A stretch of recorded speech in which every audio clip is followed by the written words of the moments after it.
Spring 1887.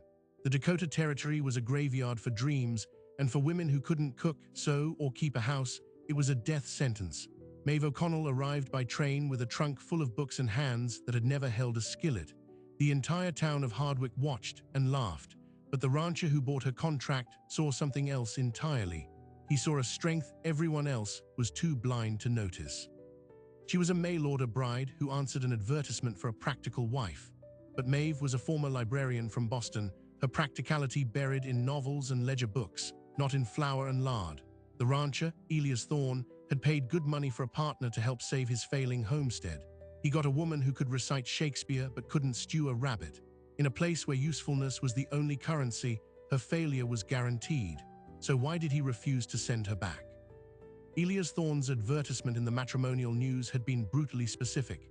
It read, "Wanted, a woman of sturdy constitution and practical skill, must know cooking, sewing, animal care, and silence. Sentiment not required." He was 38 years old.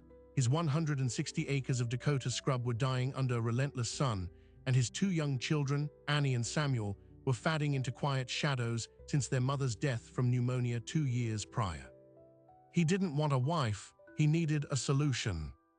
Maeve O'Connell's response letter was a masterpiece of creative omission. She wrote of her practical nature and experience managing a bustling household. She failed to mention the household was a Boston public library, and her management consisted of cataloging books and shushing patrons. At 27, she was a spinster by the city's standards, her future a narrow corridor of genteel poverty.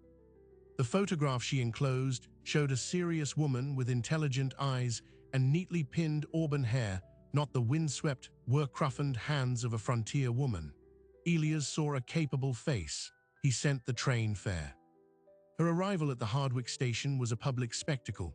The town, a clutch of dusty buildings clinging to the railroad line, turned out not in welcome, but in assessment. Women in faded bonnets peered from behind curtains. Men lounging outside the saloon offered loud, unkind bets on how long she'd last. Maeve stepped onto the platform in a tailored travel suit, completely unsuitable for dust or labor, clutching a carpet bag and her trunk of books. The mismatch was immediate, and the laughter was not subtle. Elias was there, a tall, quiet man in a worn duster, his face unreadable under a wide-brimmed hat. He nodded once, took her trunk, and loaded it into his buckboard without a word. The 7-mile ride to his homestead passed in a silence broken only by the creak of wheels and the sighing wind. Maeve saw the enormity of the sky, the terrifying emptiness of the land, and felt her courage shrink. The house was a sod dugout built into a low hill, its roof a tangle of grass and wildflowers. It was not a home, it was a burrow. Inside, the air was cool and dark, smelling of earth and old smoke. Two small, thin children stared at her from a corner. Annie 8 with her mother's wary eyes, Samuel 6 hiding behind his sister's skirt. There was no welcome here, only a vacancy waiting to be filled by a ghost they still missed. Elias set her trunk down. "The kitchen is there," he said, gesturing to a cast-iron stove. "Supper at 6. He walked back out to the failing fields. This was the contract. This was the job. Maeve, who had organized the works of Dickens by volume and author, looked at the cold stove, the sack of coarse flour, the salted pork hanging from a beam, and felt a panic more profound than any she'd known. She had never lit a fire. Her first attempt filled the dugout with acrid smoke, sending the children coughing outside. The biscuits she tried to make emerged as hard, blackened stones. That first supper was a silent, terrible affair of charred pork and gritty gruel. Elias ate without comment, his jaw tight. The children pushed the food around their plates. The days became a humiliating catalogue of failure. She tried to mend Samuel's torn shirt and sewed the sleeve shut. She attempted to milk the single, patient cow and was kicked by the creature, the bucket upended. Water from the well was a daily struggle, the heavy bucket bruising her palms. The women of Hardwick, when Elias took the family into town for supplies, watched her with pitiless eyes. They saw her soft hands, her stumbling gait in the uneven street. The gossip was a current she could feel. Thorne's bought himself a useless ornament. She'll be gone by first snow. But Elias did not send her away. He watched. He saw her, hours after that disastrous first meal, on her hands and knees scrubbing the dirt floor with a fierce, tearless determination. He saw her the next morning, her hands blistered from the well rope, trying again to make bread, her lips moving as she recited the steps from a domestic guidebook she'd brought as if it were a sacred text. He saw her in the evening lamplight, not resting, but slowly, painstakingly teaching Annie her letters from one of her own novels, her voice gentle for the first time. The children were the first crack in the ice. Samuel, curious and less guarded, brought her a crooked feather. "For your book," he mumbled. Maeve placed it carefully between pages. Annie, silent for weeks, one night had a coughing fit. Maeve was there in an instant, rubbing her back, brewing a weak tea from wild mint she'd tentatively identified. She stayed by the girl's pallet until dawn. No one had done that since their mother. Annie didn't thank her, but the next day she shadowed Maeve's steps a little closer. The tension was a living thing in the dugout. It was in Elia's silent endurance, in Maeve's desperate, book-learned attempts, in the children's confused loyalty. It was in the looming threat of the season. The wheat was stunted. The money was nearly gone. Elia's advertisement had been an investment in survival, and it was yielding no returns. Then the crisis. A late spring blizzard howled down from the north, trapping them for 3 days. The firewood ran low. On the second night, with the wind screaming like a beast, the last lamp guttered out. They were left in pitch darkness, the cold seeping through the sod walls. Samuel began to cry, a thin, frightened sound. Annie whimpered. In the black, Elias heard Maeve's voice, steady and clear, cutting through the panic. She began to tell a story, not from a book, but one she spun from the air. A tale of a brave badger in its own deep burrow, waiting out a storm, safe and warm in the heart of the earth. Her voice was a lifeline. The children quieted, listening. Elias, in the dark, felt the knot in his chest loosen, just a fraction. The storm passed. The thaw revealed a new disaster. Runoff from the hills had flooded the root cellar, ruining the last of their winter potatoes and the precious seed grain for the spring planting. It was the final blow. Elias stood at the edge of the waterlogged pit, his shoulders slumped in a way Maeve had never seen. He was defeated. Without that seed, the land would claim them. He turned to her, his face etched with a grim resolve. The unspoken words hung in the air. This experiment was over. He would have to take her back to Hardwick, but as he opened his mouth to speak, Maeve was not looking at the ruined cellar. She was looking past it to a wild, neglected patch of ground near the creek. And for the first time, she saw not what was lost, but what could be. "Wait," Maeve said, her voice cutting through his despair. She pointed to the soggy, ruined grain in the cellar. "That seed is dead, but that isn't." Her finger swung to the wild patch by the creek, a tangle of native grasses and sun-bleached weeds. Elias stared, thinking the hunger had made her delirious. "Those are just weeds." But Maeve was already walking toward it, her city boots sinking in the mud. She knelt, pulled a dry stalk, and crushed a seed head in her palm. She held out her hand. "Not weeds, little barley, drop seed, native wheatgrass. They're not what you planted, but they grow here, they survive here, we can eat them." It was the first thing she had said with absolute, unshakable certainty. It came not from a domestic guide, but from a heavy, leather-bound book in her trunk, a botanical survey of the northern plains. She had read it on the train, not for practical use, but for solace, to name the terrifying emptiness outside her window. Now it was a lifeline. Elias, skeptical to his bones, was out of options. With a shrug that was the last gesture of a defeated man, he handed her a scythe. "Show me." What followed was not farming as he knew it. It was foraging, conducted with the frantic precision of a scholar under siege. Maeve, with Annie and Samuel as her reluctant apprentices, led them on daily expeditions. She taught them to identify edible roots, to collect prairie turnips, to harvest the tiny, nutritious seeds from grasses that everyone else saw as nuisance. She used her library-honed skills not to cook, but to categorize, label, and ration.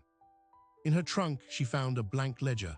On its first page, she wrote household accounts, but instead of figures, she began an inventory of the wild. Calories identified, nutrients estimated, a new kind of bookkeeping for a new kind of survival. Children, initially bored, were drawn in by her quiet fervor. Samuel loved the hunting, the feeling of finding a hidden treasure. Annie, sharper, began to ask questions. Why does this one grow here and not there? Maeve didn't always know, but she would say, "Let's find out." Together they would flip through her botanical text, the girls finger tracing engraved illustrations. For the first time, learning was not an abstract thing, but a tool for staying alive. Elias watched this transformation from a distance. He saw his daughter's face, so long pinched with worry, soften into curiosity. He saw his son following Maeve with the devotion of a puppy. He saw no bread baking, but he saw his children being fed. Yet the ledger told a grim truth. The wild harvest was a stopgap, not a solution. The real crisis was financial. The note at the Hardwick Bank, taken out after his wife's death for medicine and a proper coffin, was coming due at summer's end. The collateral was the land itself. Failure to pay meant foreclosure. The Thorne homestead would become another empty plot absorbed by the territory, its story erased. This pressure was the drumbeat under their daily foraging. They were collecting seeds to stave off starvation, but they needed a cash crop to save their home. It was during one of these tense, silent suppers of boiled prairie fare that Maeve asked a question that seemed absurd. What happens to all the buffalo bones? Elias, weary, said they bleach on the prairie. Men collect them sometimes, ship them east to be ground for fertilizer or China. There's a pile of them over by the sandstone bluff. Everyone knows that. Maeve put down her spoon. How much per ton? Elias shrugged. A few dollars, not worth the haul for a man alone. It's brutal work. The next morning, Maeve went to see the bone pile. It was a grotesque monument, a hill of sun-bleached skulls, ribs, and vertebrae stretching 30 feet long, the result of the great slaughter that had cleared the plains a decade prior. To Elias, it was a graveyard. To Maeve, scanning it with her practical, cataloging eyes, it was an inventory, a resource. She returned to the dugout, her dress stained with dust and lime, and opened her ledger to a new page. She made calculations based on the freight rates she'd seen posted at the Hardwick station. She factored in the cost of wagon rental, of manual labor. That evening she presented not a meal but a proposal. We organize a bone haul. We hire the 2 unemployed brothers from town, the Larson boys. We pay them a share of the profits. We rent a second wagon. We collect, clean, and ship every viable bone from that pile to the railhead in Hardwick. Her voice was calm, logistical. She had transformed a symbol of death and waste into a column of numbers. Elias was stunned. This was not a woman's domain. This was commerce, rough and ugly. He argued the labor was backbreaking, the profit marginal. The shame for a homesteader to resort to scavenging bones was profound. But then she showed him the bottom line in her ledger. The estimated profit, minus expenses, was enough to cover half the bank note. It was more than the dead fields would ever yield that year. She had seen an asset where he saw only decay. Her value was no longer in her inability to make a pie, but in her ability to read a landscape, both of grass and of debt, with terrifying clarity. With a mixture of shame and hope, he agreed. The bone haul was a descent into a special kind of hell. The Larson brothers, big and skeptical, showed up with their own wagon.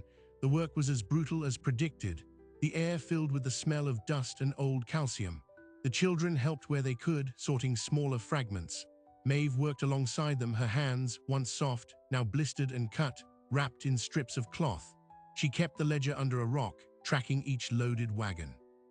The people of Hardwick, when they saw the Thornes, wagons creaking into town piled high with bones, had their judgment confirmed. The Thorne place had fallen so low they were grubbing in the dirt for scraps. The laughter was no longer just about Maeve. It now encompassed Elias, the once-proud rancher turned bone picker. But a subtle shift occurred during those grim weeks. Elias and Maeve stopped being employer and failed employee. They became partners in a desperate enterprise. They spoke in short, practical sentences about weight, about wagon axles, about negotiating a better rate with the freight agent. One afternoon, as they struggled to lift a massive skull onto a wagon, their hands brushed. They both pulled back as if scalded. The touch was not romantic.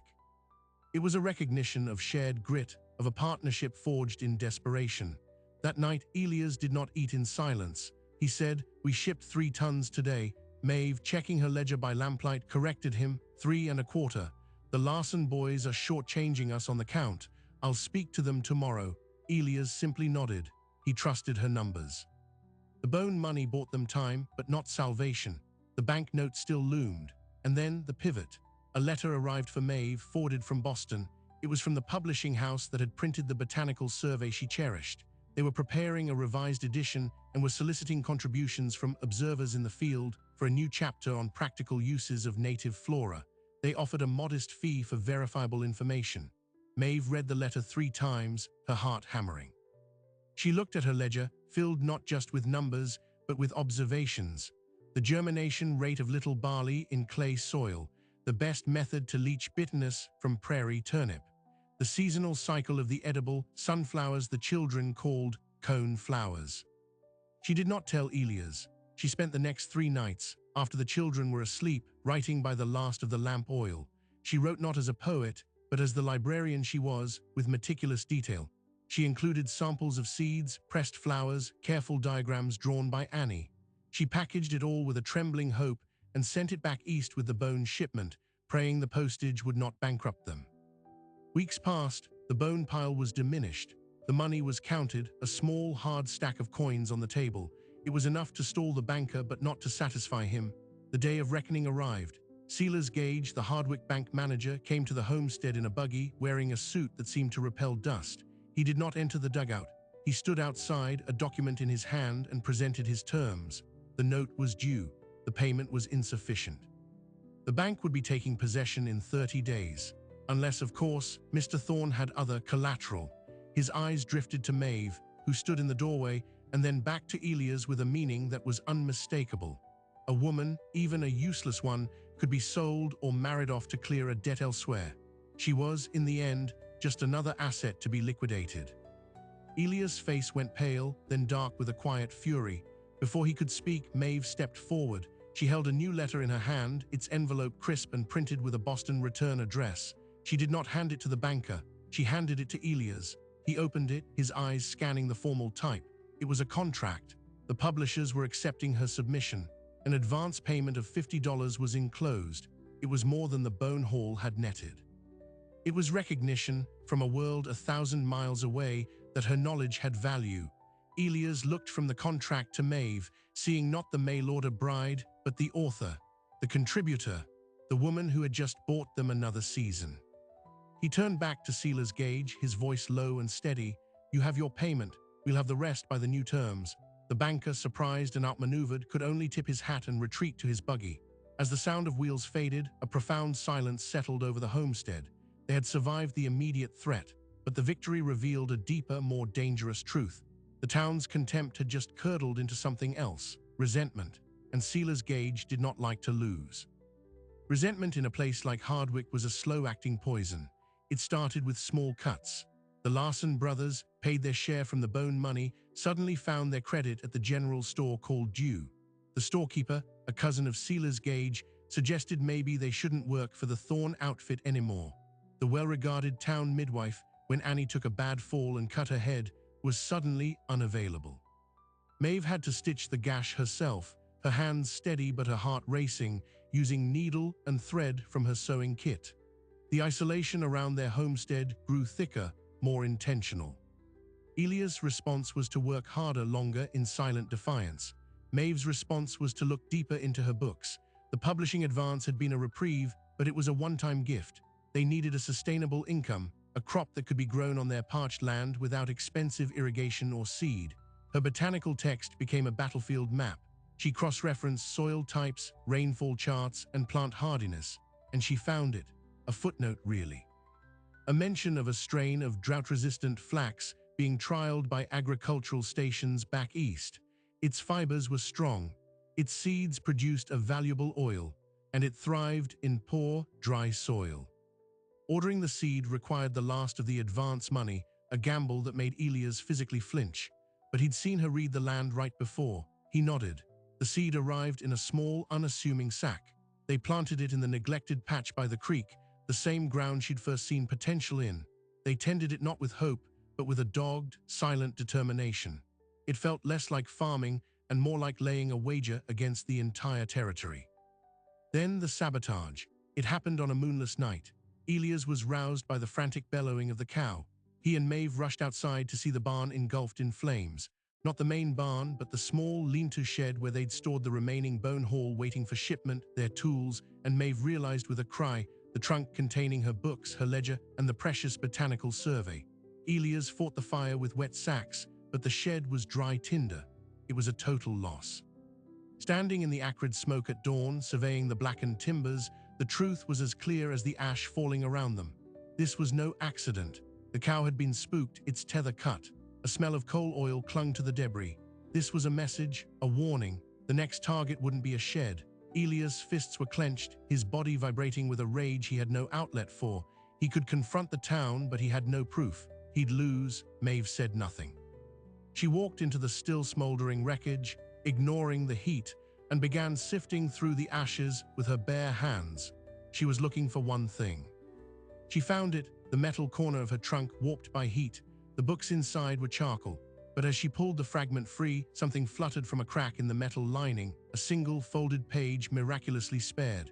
It was her first ledger page, the one that started it all, the inventory of wild grasses.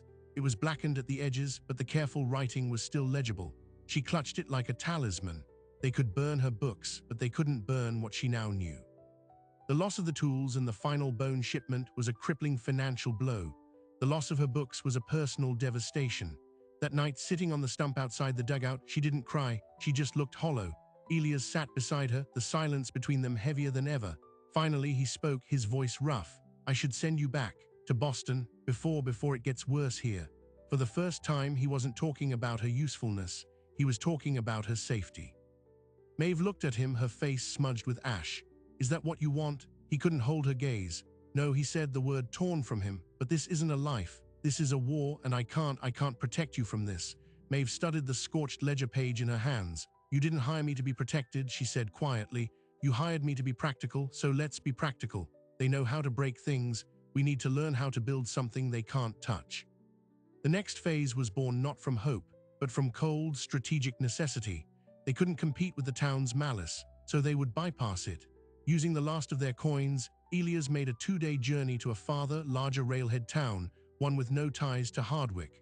There he mailed letters, Maeve's letters. She wrote to the agricultural society that had developed the flax, detailing their planting experiment and requesting more information.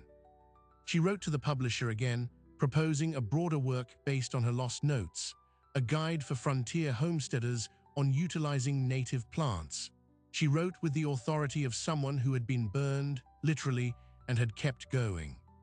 While they waited for replies, they guarded the flax field in shifts. The children, now fully enlisted in this silent war, took turns as lookouts. The once wild patch by the creek became the heart of their defense. And then a green fuzz appeared on the dry soil, then delicate blue flowers. The flax was growing. It was a fragile victory, but it was theirs. The countermove from Sealer's Gage was more subtle, more legalistic.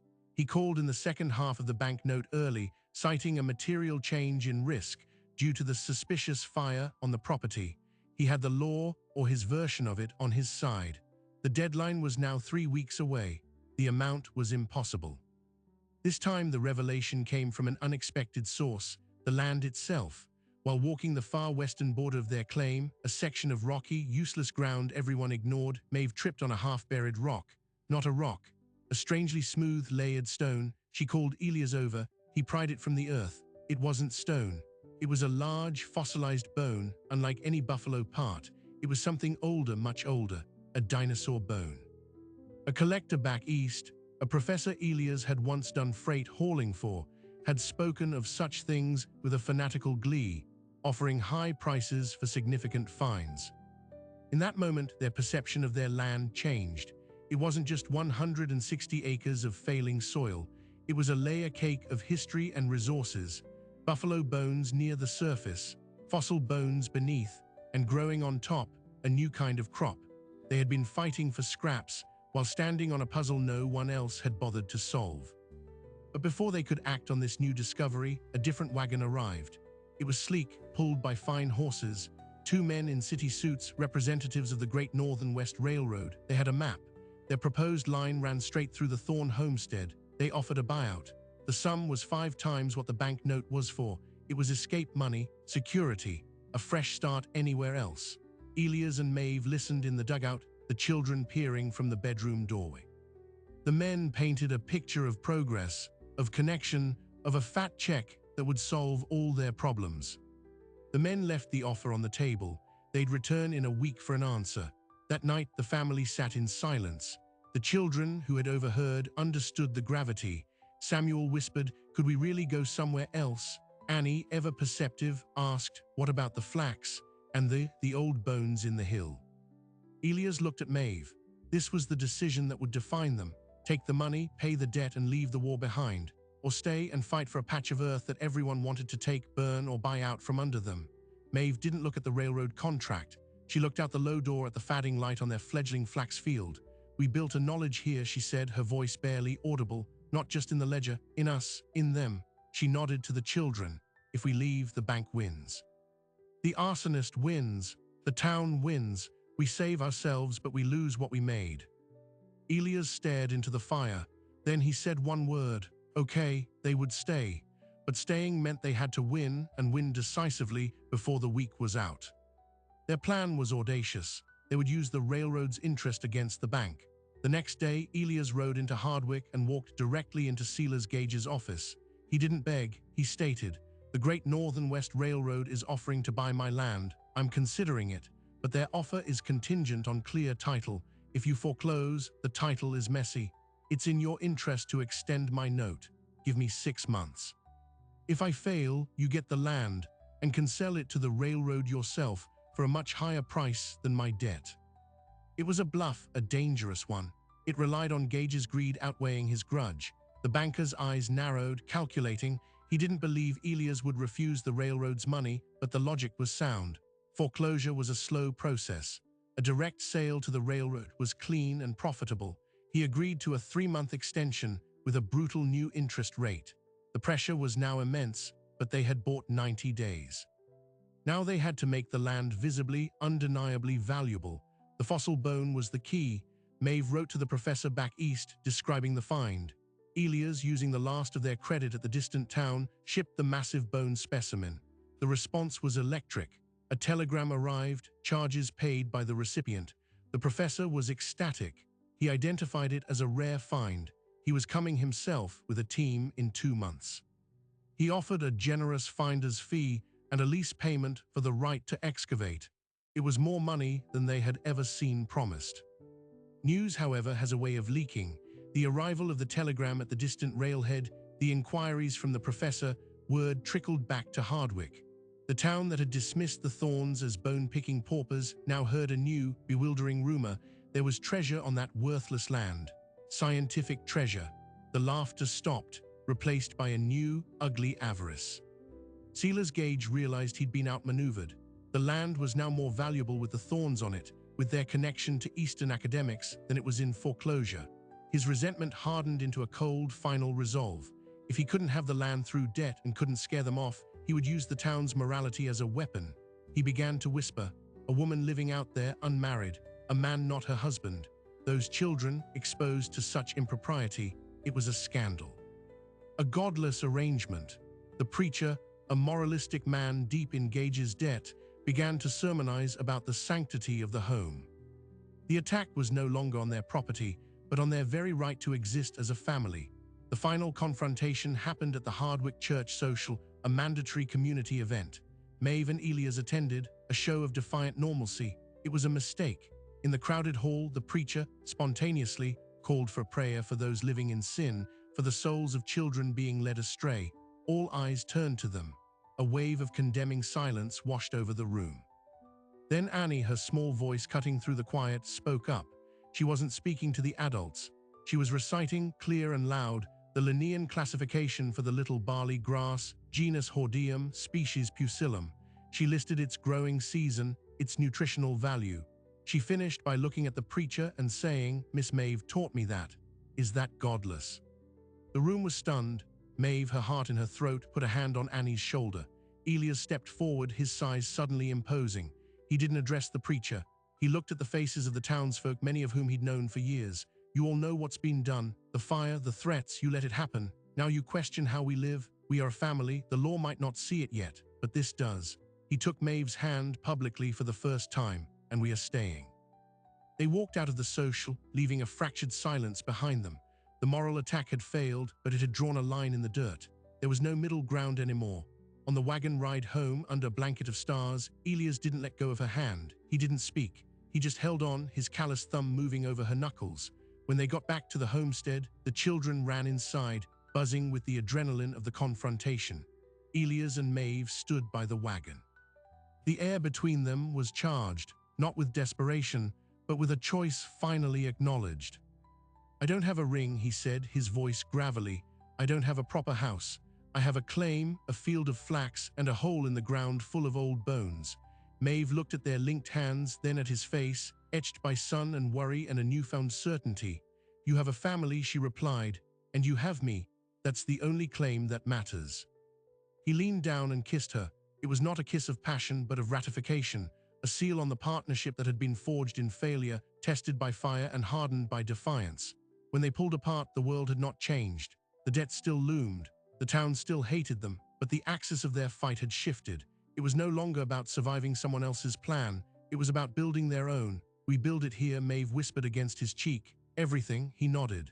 Then we build it. They were married by a traveling judge the following week, with only the children and the Larson brothers as witnesses. There was no ring, but Elias fashioned a braided band from a strip of tanned leather and a strand of Maeve's auburn hair. It was a covenant, not a contract.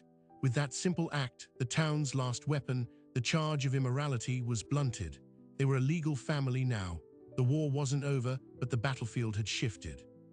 The professor from back east arrived with 2 assistants and a wave of enthusiastic chaos. The excavation of the fossil site became a spectacle. The Thorns were paid their lease fee, which was enough, when combined with the rapidly maturing flax crop, to pay off Silas Gage's extended note in full. The day Elias walked into the bank and laid the cash on the counter was silent, but the sound echoed through Hardwick. The land was theirs, free and clear. The flax harvest was a revelation. The tough, wiry plants yielded a modest but valuable crop of seeds and fibers. Maeve, using techniques gleaned from correspondence with the Agricultural Society, processed the fibers on a makeshift wooden brake Elias built.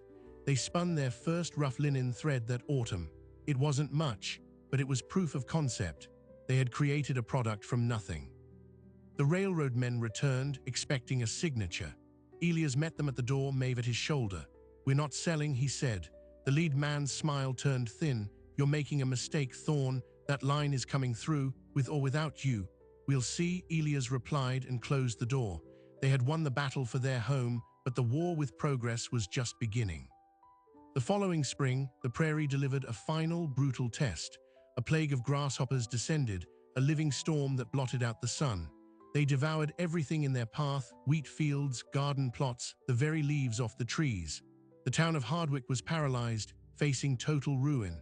In a desperate meeting at the church, farmers spoke of giving up, of abandoning their claims. The atmosphere was one of collective funeral. Elias and Maeve attended that meeting. When the despair reached its peak, Maeve stood up. She didn't speak loudly, but the room went quiet to hear the bone picker's wife. "The grasshoppers will pass," she said, "but your seed stock is gone. You can't replant with nothing. We have seed, drought-resistant flax seed. It's not wheat, but it will grow in what's left of this soil. We will share it, on credit. Pay us back in kind from your next harvest." The offer was met with stunned silence, then murmurs of suspicion. Why would they help the people who had scorned them? Elias stood beside her. "Because this is our home too," he said, "and neighbors help neighbors." It was a strategic mercy, but it was also a claim. They were no longer outsiders begging for tolerance. They were stakeholders, extending a lifeline. That act changed everything. The Larson brothers were the first to take the seed. Others, seeing they had no choice, followed. The Thorn flax, born of Maeve's research and their shared desperation, was planted across a dozen stricken homesteads. It grew where nothing else would, a blue-flowered banner of stubborn survival. The railroad, faced with the unified resistance of a dozen landholders now indebted to the Thorns, was forced to survey a new route. It curved around their ridge, adding miles to the line. The victory was communal, but everyone knew where it had started. The years that followed were not easy, but they were theirs. The dugout was replaced by a proper timber frame house, built with money from the fossil excavation and the sale of flax seed. Maeve's published guide, The Resilient Homestead, Wild Provisions for a Hard Land, found a niche audience among westward migrants. Her authority was hard-won, and it sold. The children grew.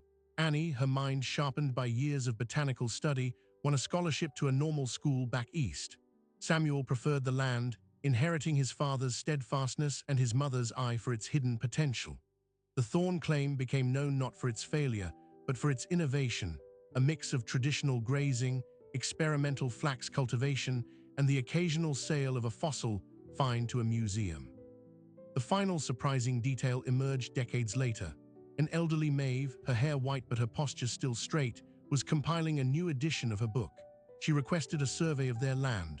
The surveyor, using new methods, discovered a shallow aquifer running beneath the western section, the very area of the fossil dig and the original flax patch.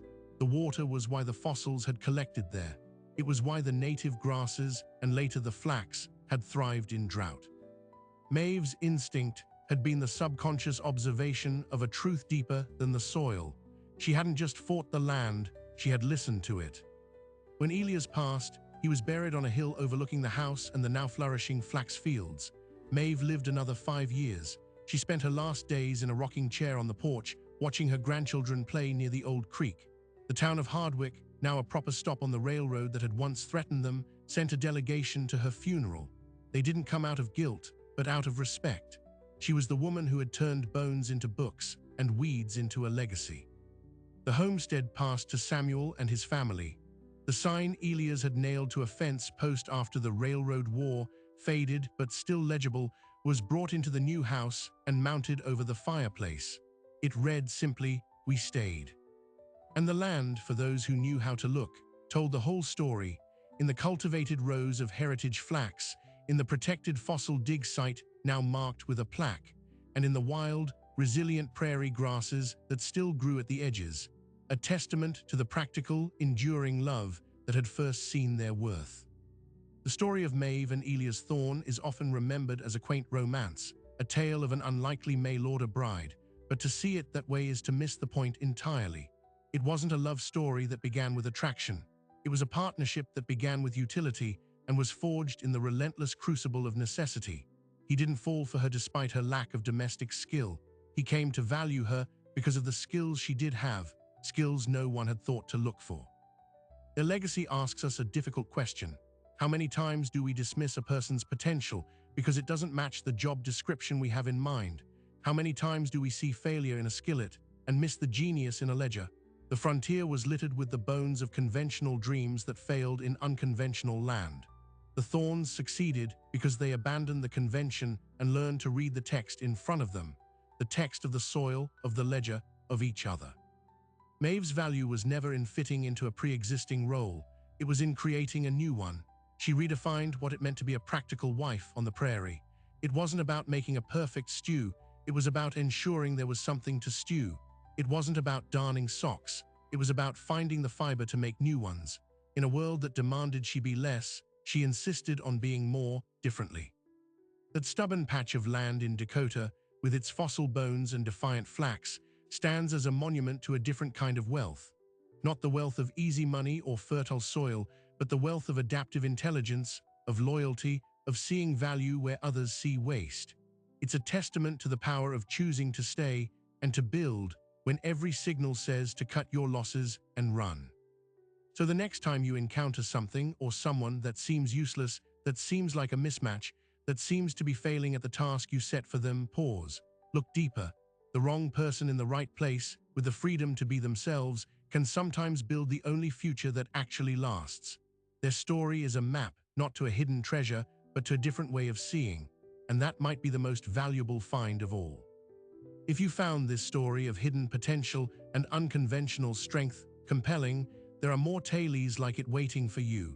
Subscribe for more deep dives into the forgotten histories and extraordinary people who shaped our world by refusing to follow the script. Thanks for watching.